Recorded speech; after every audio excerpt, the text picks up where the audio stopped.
The shuttle was falling apart. Commander Elias Vance gripped the controls as warning lights flashed red across every screen. The engine had failed 10 minutes ago. The backup systems were dead, and the planet below was getting closer with every passing second. "Come on," he whispered. "Just a little more." He pulled hard on the controls, trying to level the shuttle. The trees below looked like purple crystals, sharp and deadly. If he hit them at this angle, there would be nothing left of him or his ship. At the last moment, he found a clearing. The shuttle crashed through the alien forest, tearing through branches and vines, until it finally stopped in a cloud of smoke and dirt. Elias sat there for a long time, breathing hard. His hands were shaking. Blood ran down his face from a cut on his forehead. But he was alive. He laughed, a tired and broken sound. "Still breathing," he said to no one. "That counts for something." The planet was called Kepler 7b. The Galactic Consortium had marked it as uninhabitable, which meant no one would come looking for him here. His distress signal was broken. His communication systems were fried. He had food for maybe 2 weeks. Water for less. He was going to die on this world. He knew that. But Elias Vance had never been the type to give up easily. For 3 days, he survived. He found water in the crystal caves nearby. He discovered which plants were safe to eat by watching the small creatures that lived in the forest. He built a shelter from the wreckage of his shuttle and tried to repair his communication equipment. On the 3rd night, he heard something strange. It was a sound like singing, but not quite. A low, humming noise that seemed to come from everywhere at once. It pulled at him, called to him, made him want to follow it into the darkness. Against his better judgment, he did. The purple forest glowed with soft light as he walked. Strange flowers opened as he passed, releasing clouds of glowing pollen. The air smelled like honey and metal. Everything felt like a dream. After an hour of walking, he found the source of the sound. It was a ship, but not like any ship Elias had ever seen. This one looked grown rather than built, with smooth curves and surfaces that seemed almost alive. It had crashed into the side of a mountain, tearing a great wound in the rock, and trapped beneath the wreckage was a creature.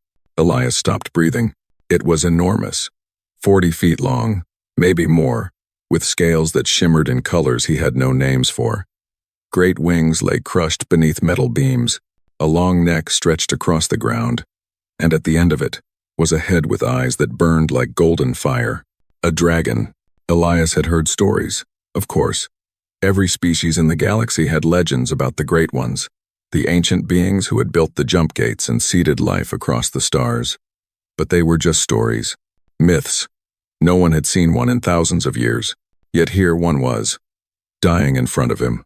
The creature's breathing was shallow and weak.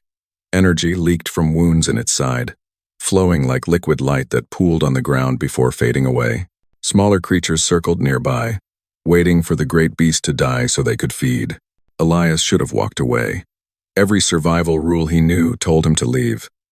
The creature was alien and unknown. It could be dangerous. His resources were limited, and he needed every bit of them to stay alive himself. But he looked at those golden eyes, and he saw pain. He saw fear. He saw a living being that was suffering and alone. He could not walk away. "Okay," he said, his voice shaking. "Okay, let me think." The debris pinning the creature was massive. He could never lift it by himself. But he was an engineer. An engineer solved problems. He went back to his shuttle and gathered everything he could carry. Power cells, cables, cutting tools, emergency medical supplies. He made trip after trip through the glowing forest, building up a pile of equipment near the trapped creature. The dragon watched him the whole time. Those golden eyes followed his every movement, never blinking, never looking away. It could have killed him easily, even injured as it was. One swipe of its tail, one breath of whatever fire or energy it commanded, and Elias would be dead. But it just watched. "I do not know if you can understand me," Elias said as he worked. "But I am going to help you, or I am going to die trying. Either way, I am not leaving you here." He built a lever system using metal beams from his shuttle. He connected his power cells to the cutting laser and carefully sliced through the debris that was not touching the creature's body. The work was slow and exhausting. His muscles screamed with pain. His power cells drained one by one. 6 hours passed, then 8, then 10. Finally, with the last of his power cells, he managed to lift the largest piece of debris. The creature's crushed wing came free, and a sound escaped its throat that might have been relief. Elias collapsed next to the dragon, completely exhausted. He had nothing left. No power, no strength, no plan for what came next. But the dragon was free. Now for the hard part, he said, pulling himself up. He opened his emergency medical kit and looked at the wounds on the creature's side. They were huge, far too big for his supplies to cover, but he had to try. He worked through the night, cleaning wounds and applying burn gel and emergency sealant. He talked the whole time, not knowing if the creature understood but needing to fill the silence. He told it about Earth, about the blue oceans and green forests he had not seen in years. He talked about his family, about his mother who had died when he was young and his father who had raised him alone. He spoke about why he had become a pilot, about the need to see what was beyond the next star. When the first sun rose over the alien mountains, Elias was done. He had used every bit of medical supplies he had. He had nothing left for himself. The dragon lifted its great head and looked at him. Those golden eyes seemed to see right through him, into his heart, into his soul. Then, slowly, carefully, the creature lowered its head and rested it on the ground next to him. It closed its eyes. It slept, and Elias Vance, alone on a world no one would ever find, sat next to a creature of legend and wondered what would happen next. He did not know it yet, but his life had just changed forever. The simple act of choosing to help, of refusing to walk away from someone in pain, had set something in motion that would shake the foundations of the galaxy itself. But that night, he knew none of that. He only knew that he had done the right thing, and somehow, against all odds, they were both still alive. That was enough. The dragon healed faster than Elias thought possible. Within 3 days, the wounds on its side had closed. Within a week, it could move its wing again. The creature spent most of its time sleeping, but each day it grew stronger, and each day those golden eyes watched Elias with growing curiosity.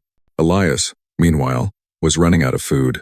He had given everything to help the dragon. His power cells were gone. His medical supplies were empty. The emergency rations he had saved were down to their last few packets. On the 8th day, he was sitting by a stream, trying to catch fish with his bare hands, when he heard a voice in his head. "You are hungry." Elias jumped so hard he fell into the water.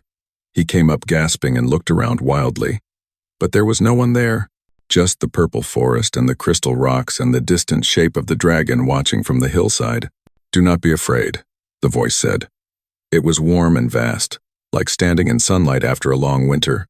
"I mean you no harm. That is you?" Elias pointed at the dragon. "You can talk, in my head? My kind communicate through thought. Speech with the mouth is primitive to us." There was something like gentle amusement in the voice. "But I have waited until I was strong enough to reach you properly." Elias climbed out of the stream, dripping wet and shivering. "I have so many questions." "I know. I have seen them in your mind as you slept." The dragon rose and walked toward him, its movements graceful despite its massive size. "But first, you must eat. Come." The creature led him through the forest to a grove he had never found before. Trees heavy with fruit grew there, and small streams full of fish flowed between them. It was a perfect place to survive, hidden and protected. "How did you know this was here?" Elias asked, already picking fruit and stuffing it into his pockets. "I have walked this world before, long ago. When it was young." The dragon settled onto the ground, curling its tail around its body like a cat. "My name, in your tongue, would sound something like Zeralith. I am a Valori." Elias stopped eating. "Valori? The Valori? The ones who built the jump gates? The ones who seeded life across the galaxy? The same, but that is impossible. The Valori disappeared thousands of years ago. Everyone thinks your kind are extinct. We are not extinct. We simply withdrew." Zeralith's golden eyes grew sad. "We watched the younger species rise and fall. We saw them make the same mistakes over and over. War, greed, betrayal, destruction. After 1,000,000 years of watching, we lost hope. We decided that isolation was the only wisdom." Elias sat down across from her, his fruit forgotten. "Why are you telling me this?" "Because you confuse me, Elias Vance." The dragon's great head tilted, studying him. I have lived for longer than your species has existed. I have watched civilizations rise from nothing and crumble to dust. In all that time, no one has ever done what you did. What do you mean? You helped me. You saved my life. And you expected nothing in return. Elias shrugged. You were hurt. You needed help. What else was I supposed to do? Any other species would have harvested my scales. A single one could buy a starship. My blood has properties that could extend your lifespan by centuries. My bones contain metals that do not exist anywhere else in the universe. Zeralith's voice was soft with wonder. You could have let me die and claimed everything. You would have been the richest human alive. I never even thought of that. I know. That is what I cannot understand. The dragon lowered her head until her eyes were level with his. When I touched your mind to communicate, I saw your thoughts, your memories, your heart. There was no calculation in your choice to save me. No hidden plan. You simply saw someone suffering and decided to help. Elias felt uncomfortable under that gaze. It is just basic decency. No, Elias, it is not. I have watched 1,000 species for millions of years. Basic decency, as you call it, is the rarest thing in the universe. Zeralith's voice grew warm. Your kind is special. I did not see it before. None of my people did. We looked at your short lives and fragile bodies and dismissed you as primitive. We were wrong. Over the following weeks, as both human and dragon continued to heal, Zeralith taught Elias many things. She showed him how to read the patterns in the forest, how to predict the weather by watching the flowers, how to find safe paths through the crystal caves. But more than that, she taught him history. Real history, not the fragments that younger species had pieced together from ruins and legends. She told him about the first civilizations, about the wars that had nearly destroyed all life in the galaxy, about the great peace that the Valori had built, and the slow corruption that had torn it apart. We tried everything, she said one night, as the 3 moons rose over the purple forest. Laws, treaties, alliances, technology. Nothing worked. Every species eventually turned on each other. Every peace eventually became war. After watching it happen again and again, we gave up. But giving up did not work either, Elias said. No, it did not. Zeralith looked at the stars. We thought that by withdrawing, we were protecting ourselves, but we were really just running away from our failure. And in our absence, things only got worse. So what changed? Why are you telling me all this now? The dragon turned to look at him, and something in her eyes had shifted. There was hope there now, fragile and uncertain but real.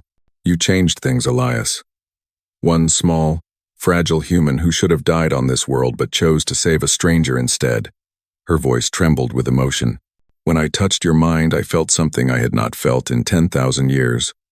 I felt hope. Hope for what? Hope that maybe we were wrong. That maybe there is a species out there that can succeed where all others have failed.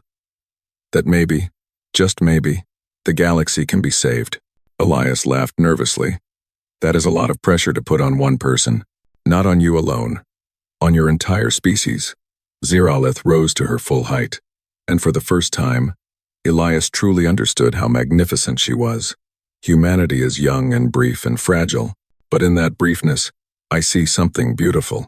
You know you will die, so you waste no time on despair. You love fiercely because you know loss. You create because you know all things end. She spread her wings, and they caught the moonlight like sheets of liquid silver. I have decided something, Elias Vance. When we leave this world, I am going to stay with you. I am going to watch your species and learn from them. And if I am right about what I see in you, I am going to bring my people back. Elias stared at her. Bring them back? To do what? To remember, Zeralith said. To remember why we protected the younger species in the first place. Not because we were superior, not because we were obligated, but because life is precious, and hope is worth fighting for. She lowered her head until her forehead touched his. You saved my life, Elias. Now let me save yours. Let me show the galaxy what one human's kindness can do. And standing there under the alien stars, Elias Vance began to understand that his life would never be the same again. The rescue ship arrived 3 months late and was not even looking for Elias. It was a cargo vessel that had gone off course, pulled by the same strange energy signal that had drawn Elias to Zerolith's crashed ship. When the crew landed and found a human survivor, they were surprised. When they saw what he was standing next to, they were terrified. Captain Mira Chen was the first to step forward, her hand on her weapon. "Commander Vance, we received your distress signal weeks ago. Everyone thought you were dead." "Almost was," Elias said. He stood calmly in front of Zerolith, who had risen to her full height behind him. "But I had help." The dragon spread her wings, and the cargo crew stumbled backward. 3 of them ran for the ship. 1 fainted on the spot. "Please," Elias said, holding up his hands. "She will not hurt you. She is a friend." "Friend?" Captain Chen's voice was high with fear. "That thing is a Valori. They are supposed to be extinct. They are supposed to be myths." "Clearly not," Zerolith said, her voice projecting directly into everyone's minds. Several crew members screamed, "I apologize for the intrusion. Your minds are very loud." It took hours to calm everyone down. It took days to convince Captain Chen to bring them back to civilization. The captain only agreed because Elias threatened to stay on the planet forever, and she was not willing to abandon a fellow human. The journey to the nearest space station took 2 weeks. 2 weeks of Zerolith hiding in the cargo bay while Elias tried to figure out what to do next. "We cannot keep this secret," he told her one night, sitting in the dark among the shipping containers. "The moment we dock, someone will see you. Word will spread." "I know," Zerolith said. She had learned to make herself smaller, folding her wings tight and curling into a space that still barely contained her. "I am prepared for what comes next." "Are you?" "Because I have been thinking about it, and none of the outcomes are good. The Galactic Consortium will want to study you. The merchant guilds will want to sell access to you. The Kreth Dominion." He trailed off, his jaw tight. "The Kreth Dominion will want to use me as a weapon," Zerolith finished. "I know, Elias. I have seen the state of the galaxy in Captain Chen's mind. Things have grown worse since my people withdrew. Then why do this? Why come back? Because hiding did not work. My people have spent 10,000 years hiding from the galaxy's problems, and those problems only grew worse." Her golden eyes glowed in the darkness. "And because of you." "Me? You showed me something I had forgotten existed, Elias. Courage without calculation, kindness without reward. In 10,000 years, no one has touched my heart the way you did with a few hours of work and some burn gel." She made a sound that might have been a laugh. "If one human can do that, imagine what your entire species might accomplish." They docked at Station 12 on the edge of Consortium space. Elias walked down the ramp first, trying to look casual. Behind him, Zerolith followed, and chaos erupted. Within an hour, every news network in the galaxy was broadcasting the same image: a human commander standing next to a living Valori, both of them refusing to be separated. The messages started pouring in immediately. The Galactic Consortium demanded that Elias report to the capital for debriefing. They used words like request and invitation, but everyone knew they were orders. The merchant guilds offered Elias more money than he could spend in 1,000 lifetimes just for a single meeting with Zerolith. The Kreth Dominion sent no messages. They sent ships. 3 warships jumped into the system within hours, their weapons hot. The Kreth were a militant empire that had been conquering the outer systems for decades. They feared nothing and negotiated with no one. But when their admiral demanded that Elias surrender the Valori, something unexpected happened. Zerolith spread her wings and rose from the station's docking bay into the vacuum of space. Her scales gleamed with inner light. Energy crackled around her body like a storm given form. "I am Zerolith, of the Valori." Her voice rang in every mind within 100,000 kilometers. "I am a keeper, one of the eldest of my kind. I built the jump gate that brought your ancestors to this region of space. I watched your empire rise from tribal warfare to starflight. The Kreth ships did not move. I have returned because I chose to return. I stay with this human because I choose to stay.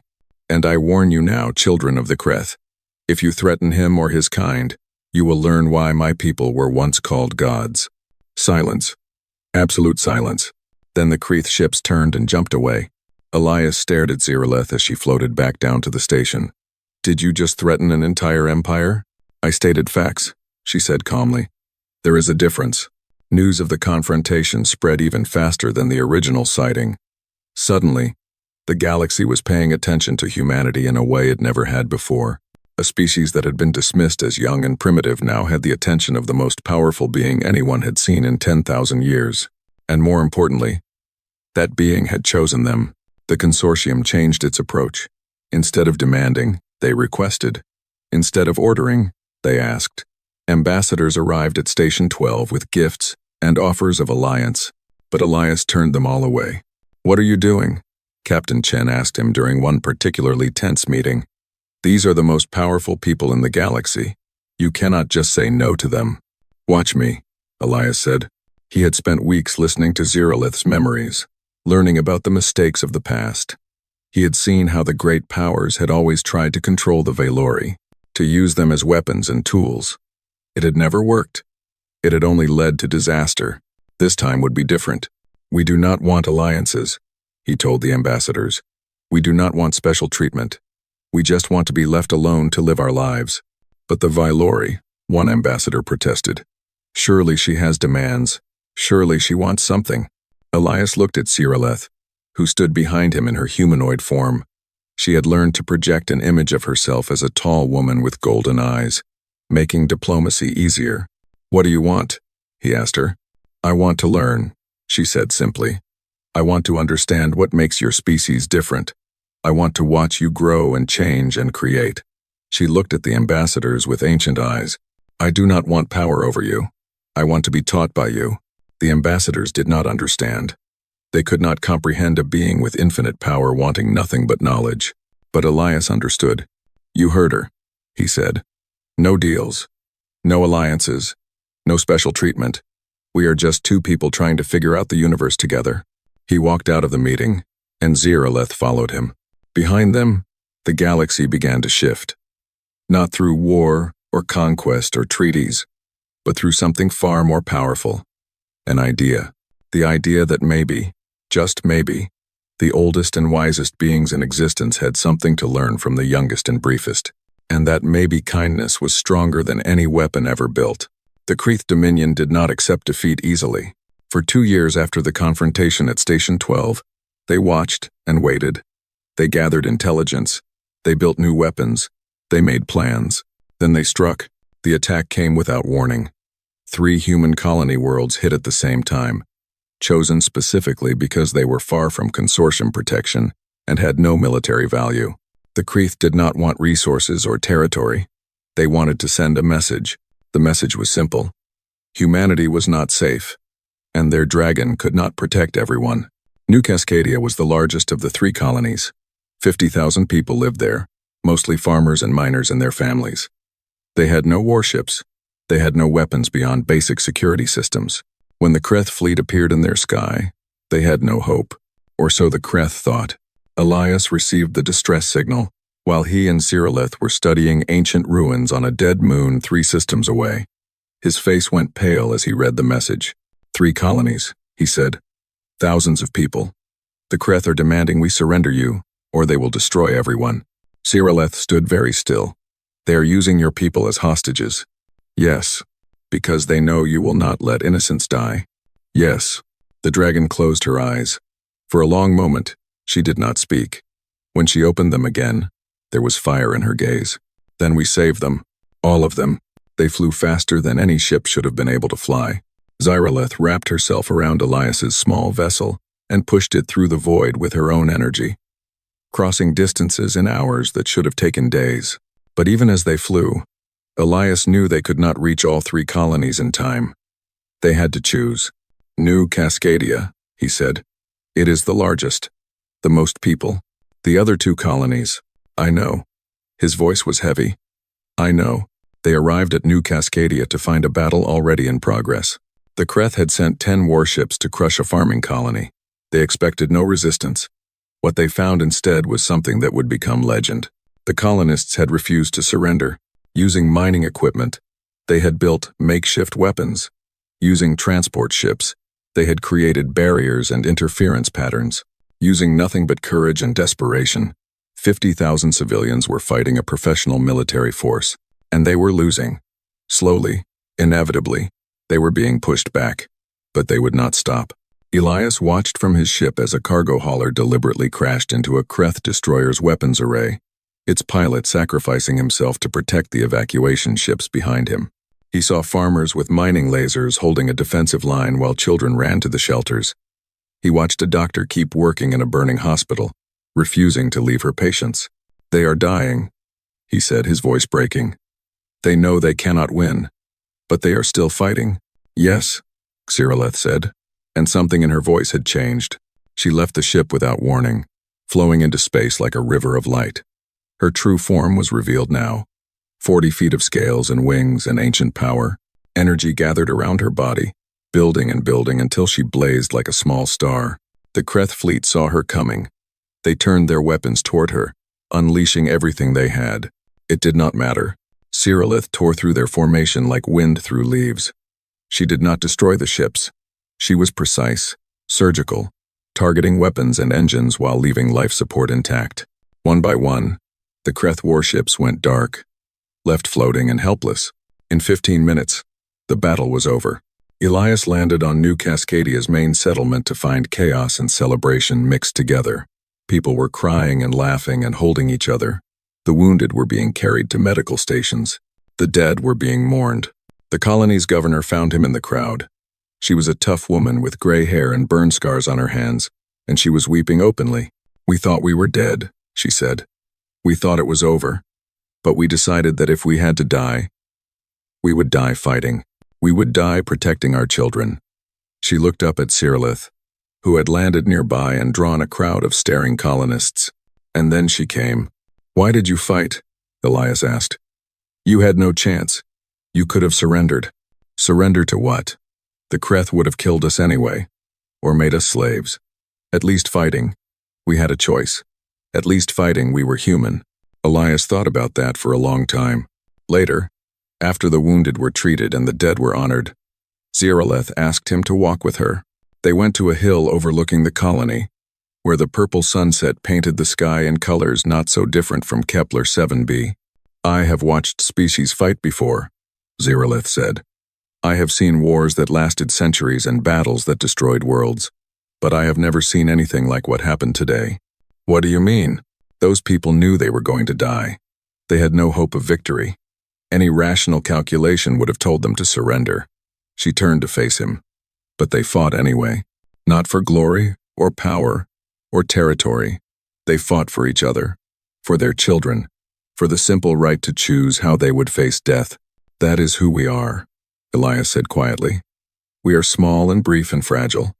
We cannot control much about our lives or our deaths, but we can control how we face them. We can choose to protect each other, even when it seems pointless." "Yes," Cyrilleth's voice trembled. "And that is why I finally understand." "Understand what?" "Why I must bring my people back." She was silent for a moment, gathering her thoughts. "The Valori withdrew because we lost faith. We watched species betray each other again and again, and we concluded that hope was foolish. That kindness was weakness. That love was just a pretty word for manipulation. But you were wrong. We were wrong. Not about all species, but about the possibility. We forgot that even in darkness light can exist. We forgot that even when hope seems foolish, someone might choose it anyway." She spread her wings, and they caught the dying light like sheets of fire. "Today, I watched farmers fight soldiers. I watched parents shield their children with their own bodies. I watched strangers die for people they had never met. And I remembered why my people first chose to protect the younger species. Why? Because life is precious. Because courage is beautiful. Because love, real love, is the only thing in this universe that cannot be created by power alone." Her golden eyes found his. "Your people reminded me of that, Elias. Not with words or arguments or proof. With actions. With choices. With the simple, stubborn refusal to let evil win without a fight." She lifted her head and sent out a call not in words, but in pure emotion. A beacon that reached across the light years to the hidden places where her people had spent 10,000 years hiding. "Come and see," the call said. "Come and witness what I have found. Come and remember what we forgot." On the hill above New Cascadia, Elias Vance stood next to a dragon and watched the stars begin to answer. The galaxy was about to change, not through conquest or treaties or technology, through hope, 5 years had passed since Elias Vance crashed on a forgotten world and saved a dying dragon. The galaxy had become unrecognizable. The Violori had answered Zeroleth's call. Not all of them, some were too old, too set in their ways, too afraid of being hurt again. But enough had come. Hundreds of ancient beings, each one carrying knowledge and power beyond imagination, had emerged from their hiding places to see what Zeroleth had found. And what they found had changed them. They watched human artists create beauty that would last only as long as the fragile canvas that held it. They listened to human musicians play songs about love and loss, knowing the musicians themselves would die before the songs were forgotten. They observed human parents raising children, giving everything to beings who would grow up and leave them. And they did not understand. "Why do you create things that will not last?" asked Vareth, one of the eldest Vailori, during a visit to a human art school. A young painter looked up at the ancient being without fear. "Because the beauty exists now. Because someone will see it and feel something. Because creating is worth doing, even if the creation fades. But what is the point if it ends?" The painter smiled. "What is the point of anything if we only value what lasts forever? Nothing lasts forever. Not art, not love, not even you. The point is not the ending. The point is what we do before it comes." Vareth had no answer for that. Slowly, the Vailori began to learn. They shared their technology freely, opening archives that contained the secrets of 1,000,000 years. They taught younger species how to heal worlds that had been poisoned by war, how to grow food in places where nothing had grown for centuries, how to travel between stars without burning fuel that could not be replaced. But they also asked to be taught. Human teachers found themselves giving lessons to beings older than their entire civilization. Human doctors worked alongside Vailori healers, combining ancient wisdom with human innovation in ways neither could have achieved alone. Human children played with Vailori young, and something beautiful emerged. A generation that saw no difference between scales and skin, between a lifespan of centuries and a lifespan of decades. The changes spread beyond the Vailori.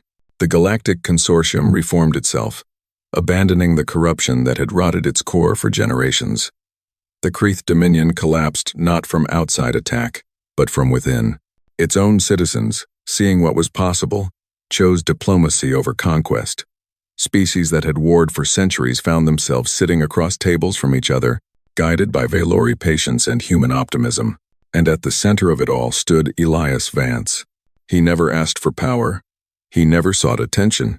He simply continued doing what he had always done, helping where he could, listening when others spoke, treating every being he met with the same kindness he had shown a dying dragon on a forgotten world. But his influence spread anyway. "He makes it look easy," complained Admiral Chen, the former cargo captain who had found Elias on Kepler 7b and had somehow become a military leader. "People see him being kind and think they can do it too. It is infuriating." "That is exactly the point," Zeroleth replied. She had taken to spending time in her humanoid form, finding it easier to navigate the galaxy's many species. Elias does not inspire through greatness. He inspires through ordinariness. He shows people that kindness is not a special gift for special beings. It is a choice anyone can make. Even the Kreeth? Especially the Kreeth. "Have you seen their new leader?" She met Elias once, for 5 minutes. He asked about her children and remembered their names 3 years later. She said no one had ever done that before. 5 years after the crash, the new Galactic Council held its first meeting. 700 species sent representatives. For the first time in recorded history, every major power in the galaxy sat together in peace. Elias Vance was asked to speak. He stood before the assembly, a small and unremarkable human in a room full of beings who commanded starships and ruled empires. He looked nervous. His hands were shaking. He had written a speech and lost it, then written another and thrown it away. In the end, he spoke from his heart. "I am not a diplomat," he said, his voice quiet but steady. "I am not a leader. I am just a survey pilot who crashed his ship and found someone who needed help." The assembly was silent. Thousands of beings watching this small human try to explain what he had done. "I did not save Zeroleth because I wanted anything from her. I did not help her because I thought she could help me. I helped her because she was hurt and scared and alone, and I could not walk away from that." He paused, gathering his thoughts. "I think that is what humanity has to offer the galaxy. Not technology or power or wisdom, We do not have those things. Not really. What we have is simpler than that. We have the ability to choose kindness even when it makes no sense. To love even when we know we will lose.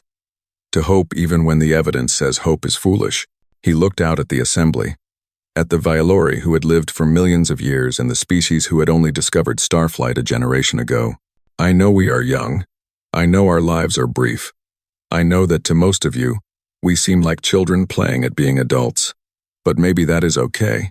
Maybe the galaxy needs beings who are not wise enough to be cynical, who are not old enough to have given up, who still believe that tomorrow can be better than today. He smiled, a tired and honest expression. That is all I have to say. Thank you for listening. As he walked back to his seat, the eldest Vialori rose. The being was so old that it remembered the birth of stars, so ancient that it had watched galaxies form and fade. It spoke with a voice that carried weight beyond words. We withdrew from the galaxy because we lost faith, it said. We forgot that kindness exists, that compassion can survive cruelty, that hope persists even when logic says it should not. The elder turned to face Elias. Your species reminded us. One human, with nothing but courage and compassion, reached out to save a stranger, and in doing so, he saved us all. Humanity is young, fragile, brief, and perhaps that is your greatest strength. You know your time is short, so you waste none of it on despair. You love fiercely because you know loss. You build because you know all things end. The elder's voice rang through the chamber. You are the fire that reminded us of light. Elias Vance lived for 73 more years after that day. He returned to survey piloting, though now he flew with a dragon at his side and technology that made the work easier. He discovered new worlds. He helped establish peace with species no one had contacted before. He married, had children, watched those children grow, and have children of their own. He died at the age of 142, surrounded by family that included both humans and Valori. He died peacefully, without fear, knowing that he had lived a good life. At his memorial, held on Kepler 7b where it all began, Ziraleth spoke a single sentence that became the motto of the new galactic age. He saw someone who needed help, and he helped. In the end, that was humanity's gift to the stars. Not technology, or power, or wisdom, not grand speeches or brilliant strategies, just the simple, stubborn insistence that every life matters, that kindness is never wasted, that small choices can change everything. The Valori had lived for millions of years and accumulated knowledge beyond measure. But it took a single human, making a single choice on a forgotten world, to teach them the most important lesson of all, that love is stronger than time, that hope is stronger than fear, that the smallest act of kindness can shift the fate of the universe, and that sometimes, all it takes to save the galaxy is the decision not to walk away.